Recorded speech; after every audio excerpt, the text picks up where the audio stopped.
Okay, class, bago natin simulan ng ating klase, paalam po sa inyo na di na pumasok si Kyang Kyang dito, no?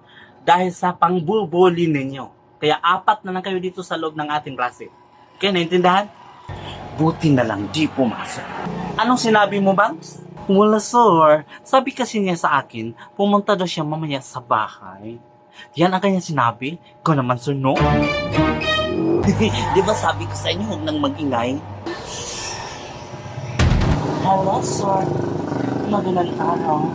Sorry because I'm late today. Oh, kahapon ka pumasok, late pa. Ngayon, late na naman. Oh, pinagalitan mo ba?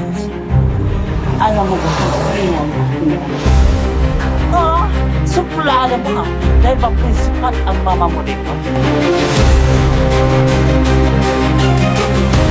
Umupo ka na, Shakiro. Ayoko siyang katabi. Dahil ayaw ni Girlie sa kanya, sir. Ayaw ko din sa kanya. Ayaw ko din siyang katabi. Bakit? Paaralan niyo ba?